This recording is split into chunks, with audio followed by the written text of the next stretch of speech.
Well, it is October 20 something, and I think this is probably going to be the last or one of our last harvests here in the garden. Of course, I forgot my harvesting bowl and bags over here, but got to choose where to begin here. I think we'll probably start.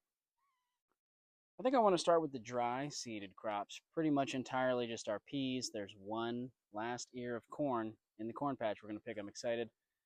It looks just about ready. So let's get the camera set up and then we'll flip around, harvest some tomatoes. We might get one more picking of tomatoes. I mean, they're really starting to slow down with the lack of light, the low heat.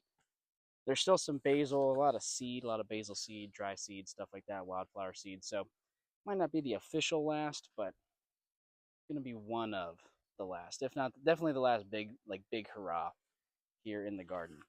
Starting to look dormant. So this is a pretty good spot to have you guys. Hopefully this microphone works, and we're just going through this time of year. It gets really challenging to see the beans because they get brown just like everything else that's in here. When it's all green, the brown of the dry pods is a really easy to spot contrast, but now it gets to be challenging.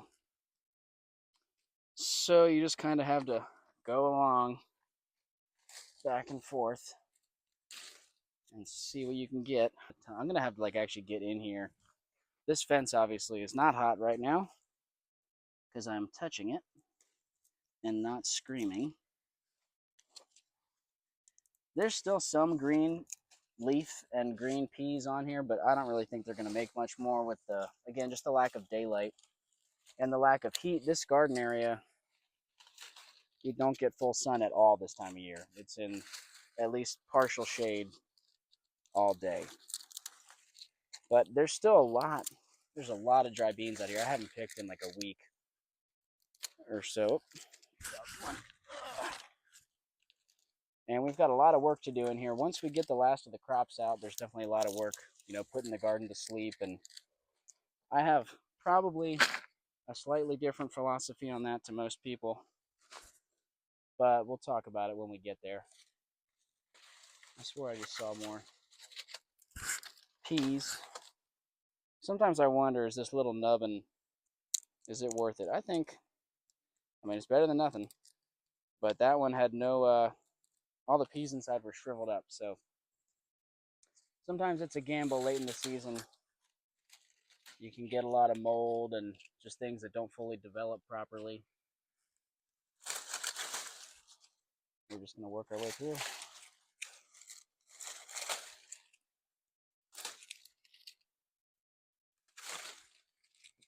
Anything that is brown or close to it, I'm pulling. Still a lot of green in this spot right here. I don't like having to look on the ground below me, but some of these peas really shot out along the ground. I saw there's more over here. I don't even know. Am I in the shot? I guess I am in the shot right now. Oh, where did I see? Yeah, here's some. Oh, there's a ton right here. Of course, you guys can't see what I'm talking about. There's still some that are way up on the corn. It is soon going to be, we're picking the last ear of corn, so the corn could come down. I like to leave some of it standing. I just like how it looks. I also think it's good habitat inside of the stalks and the leaf crevices for beneficial insects and whatnot, but I'll take a lot of it down just to get access to any peas that are up top. And also, I do want to use part of this garden space as storage for bare root trees, so we got to open some of this up, and I want to start spreading mulch and compost for next season, and we will clean a lot of this up. Some of it might wait, all the way till spring. We'll see. So still just whittling my way through. Tons of peas here.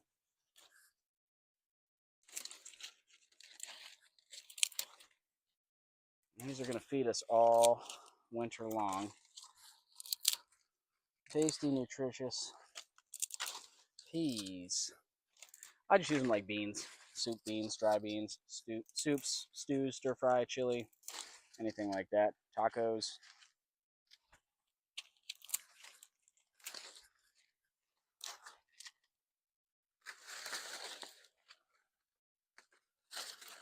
Oh, here's some nice big pods right in here.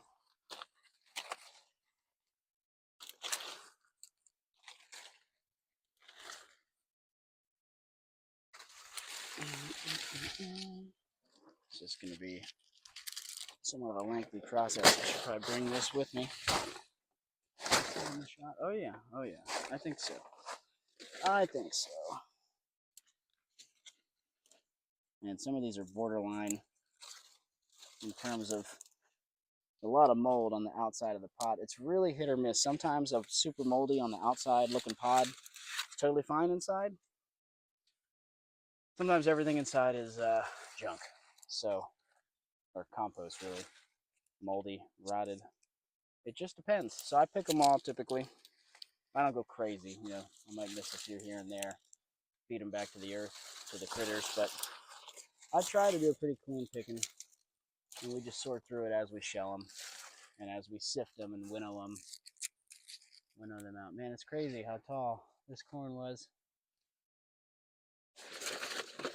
Certainly not the tallest corn out there, but pretty tall. The tallest that I've ever grown. I've seen some really crazy stuff on some YouTube videos, though. Some really tall corns out there.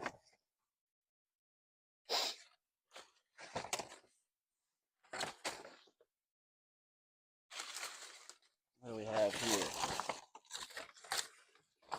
I'll take that. I'll be having that. And that.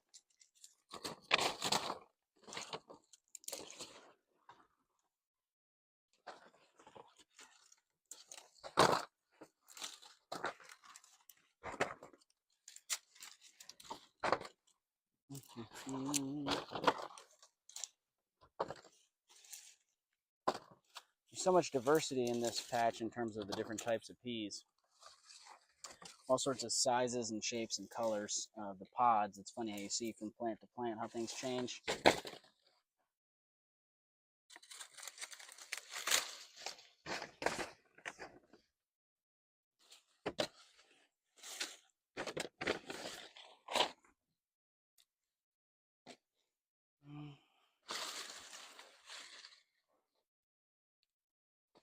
There's just a ton of seed in here, like all sorts of marigold and basils and wildflower, and I've saved a lot of seed from here already, so I have what I need to replant and share with people. I have tons of seed.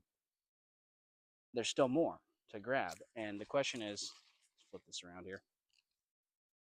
Do we leave it all on the plants, or do we collect it so that we have additional huge stashes of seed for cover crop projects next season? So like tons and tons of marigold heads. You know, everywhere that we've planted basil goes to seed and makes a gajillion seeds, and all sorts of wildflowers like this sneeze weed down in here. You know, not a plant that is loved by many people, but we love it. Basils, right? Look at all those chickens.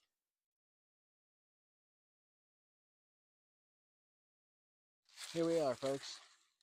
The last corn harvest. Oh, you know, still a little bit of green in this stalk. Probably could have left that longer, but we're not waiting. All right, y'all, what color do you think it's going to be? What do we think? Not the prettiest ear out there. I noticed on some of these, the last of the ears of this color, this dark purple with the purple cob, some purple in the husk, the last of them to come out really did not get pollinated well. So I'm wondering if I should save seed from these ears and try to plant them in a block, perhaps earlier than some of the other corn to try to get them to cross with everything else. I think they tasseled and silked later. You know, this was a big, healthy plant, very tall, and it just didn't get pollinated very well, whereas the rest of the patch really did. And, you know, when you're planting a ton of different varieties from seed and you're not keeping good track of from the original seed that I started with, you know, whatever purple variety it was that grew into this. I started a lot. Let's back up here. The story with this corn is that some of the seed is seed that I've grown and saved for a few years. I started with like probably 5 or 6 different varieties back in North Carolina that I brought with me. And then this year I added a ton of new varieties. So presumably whatever variety led to this. I don't know which it is because it all got mixed up in here. I might have only planted a few seeds of that variety. I didn't do very good at tracking, pulling this variety from this seed pack, this variety from this seed pack, making sure I have like 20 of each, plant them. If there was, 10 or 20 of this variety, they would have probably pollinated well. I think what happened, because there was only a handful of ears that came really late, that ripened really late, that were big and purple like this. So I'm thinking that's part of what happened. And next year I might try to stagger some of the plantings, some of the varieties. I'm leaving the seed on the ears. Okay, the seed kernels, the ones I'm going to save for next year, leaving them on the ears. That way in the spring, it'll be easier to keep track of. Take a few kernels off of this ear that I have notes that I say, okay, these ears were early. I can plant them later, plant the later varieties earlier, hopefully get everything kind of cross-pollinating. Maybe, we'll see, something like that. Some thoughts. But that is the last of the corn out of this patch. I'm just going to try to gently walk through here. I'm in the corn. I'm trying to not compact the soil too much. And just walk through, pick the last of the beans that I can reach. Not a terrible bean harvest there for the end of the season. And our one little piddly piece of corn, we'll take it though. So you see, the thing here is that this time of year, the tomatoes are so slow to ripen. You get a lot of rot. It's end of the season. I mean, it's mid-October here, and we're in zone 7B. We are getting a few tomatoes. There's a lot of rotten ones, half-rotten ones that have fallen off on the ground. For the most part, I'm picking those up, throwing them down to the chickens. But I think this is going to go relatively quickly. Looks like there's a bean that fell onto the ground. Is that pod? Do we have any beans? We do. Look at that. A few little beans. That one's moldy. But it's just now, look. Late season, there still are pollinators, and so it is really important to leave any flowers alone this time of year. Don't go cutting down stuff that's still blooming this time of year. Now, marigolds, maybe not the highest value for the pollinators. They'll feed the generalists, but not the specialty pollinators, that need a specific species in order to go on. But the goldenrods, the asters, the wingstem, whatever you see still flowering this time of year, again, tremendously important. So these yellow tomatoes are so productive. They're still producing. I mean, some of them are not the prettiest tomatoes you've ever seen, but they still taste good. If you've grown marigolds before, one seed can turn into thousands. So this is good. Hopefully we'll have time to harvest more of those seeds, and we'll sow them in a big cover crop mix somewhere, but nope, that one's kind of split. I mean, if you really wanted to, this one's not that bad. Even the rotten ones, if you really want, you can just turn them on to save and seed. Pick up all the rotten ones, smush them into a jar, do some seed saving activities. It is a way to make use of the tomatoes. These are some cool beans here. Let's see what they look like inside, if I can get them off the old stalk one-handed here. Let's see if we can split them open. Okay, we're gonna have to take a closer look at these. Let's see. I don't remember planting anything that was blue with stripes or spots like that. Maybe it's some sort of damage, but I think it's possible that these beans might have hybridized. I don't know, folks. I kind of think this is a new bean. I think we have a new cross. No matter how you cut it, there's just a lot of ups and downs in gardening and in farming, and so it's like, this is where most of my beans were. The deers got them. The deers got them good. We had this fence turned off. Oh, while we're down here, this is sad to look at. Oh, there's actually a few beans. They missed like 3 or 4 pods in here. Look at that. Whoop. Hard to do one-handed without splitting open the... Look how red these are. We'll take a look at all these beans in a minute here. Let's see. I think this sunflower is probably ready to pull off, right? Brown. Look at that. Are there any viable... Oh, the seeds are just popping out. Okay, we need to get this. I think I just got lucky. There was a... is that a black widow? What do you think, folks? That was on the sunflower. Just jumped off. Thank you for not biting me, ma'am. Or sir. Yeah, thank you. You stay over there. I'm going to claim the sunflower again. And we're going to keep on walking our way through the garden. Gotta always be a little careful. Okay, not a lot of ripe tomatoes in here. As we can see, some of these, yeah, these are not quite ready. We might pick that one. Yeah, close enough. What about, whoa, sorry, we're shaking the camera around a lot here, friends. This tomato here took a long time to grow. You can see it's really frosty. It's got a ton of trichomes. It's called like velvet tomato or something. It seemed to really take a long time to start ripening. We only got a handful of tomatoes from it, whereas all these other plants, we got tons and tons and tons of tomatoes, and planted at the same time. Sometimes the ones on the ground this time of year, that one's bad, but sometimes the ones on the ground are ripe. They just fell off and they're not rotten. Not a whole lot in here, but as I was saying, it's always ups and downs. And so with those beans, it was devastating when those all got eaten by the deer. But what I'm really going for in this garden is hybridization. Beans are very tricky to get them to breed because their flower structure, by the time their flowers open, half the time they're already pollinated. And so it's very challenging. Looking to see if there's any more beans hiding in here. I mean, there's maybe one in there, but probably not. It's very challenging to get them to cross-pollinate. And as such, you know, beans are very inbred. That can have a lot of negative impacts. And so I'm really going for planting my beans close together and hoping that some of them will cross. Are these ripe yet? No, kind of too pale. This one down here looks good. What about this? Oh yeah. Do we have anything under here? No. We got a ton off of this variety. It's kind of like a, sort of like a Roma, but not exactly. A little bit different. But yeah, not a huge tomato harvest, but again, it's been an amazing tomato year. They're winding down. I am stoked. So excited to have, I'm trying to figure out what this is here. I don't remember planting anything that looked like this. I actually think this might be groundnut. We'll have to follow up on that because if the groundnut's making seeds, that'd be so cool. It's vine, it's this vine. Let's see. This vine, tracing it along. Yep, it goes down to here. Comes down. This is where we planted ground. I think this is a groundnut. And I think it's, wow, some of them were making flowers earlier in the season, but they didn't make seed pods. They just made flowers and that was it. Let me know, folks, does this look like groundnut flowers and pods to y'all? But anyway, just how cool is it that even though the deer got the best of my beans, there's gonna be a ton of beans down on there. It was looking so good. We still got some really cool, the first time I've ever like actually noticed like this is definitely a hybrid bean. The beans have crossed up in the garden. Man, there's tomatoes everywhere on the ground. Look at that. Those are probably good, but look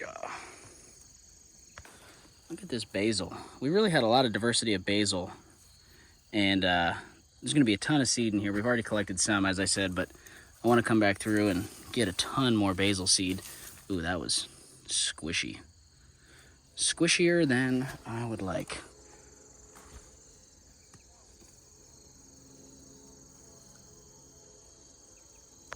You guys see these beans? Look how pretty these beans are. So those are some of just a few of what we pulled out of that little spot. We'll save those for seeds. It's not really, I mean, you could make this into a little meal, but we're gonna save those for seed. I've got tons of peas to keep eating on, and we'll try again at beans next year. But that's pretty much it. To throw all the tomatoes on this air printing bed so I could have a little bean workstation. We'll pick all those up, get at what we got to keep getting at for the rest of the day. There's going to be a nursery update here coming soon. As you can see, a lot of plants in the nursery are beginning to go dormant, shed their leaves. That means we can start digging. Other plants have not started to fall asleep yet. They like staying up late. Just like people, some of them stay up late, some of them go to bed early. But yeah, there'll be a big update definitely coming in the nursery as we start digging. Lots of work to do. And continual updates as we put this garden to sleep, so to speak, and continue to transition the space into winter and into the next season, what this space is going to become. Definitely going to be some changes, but at the same time, it's going to just be more of the same along the same lines, just a little different as each year is.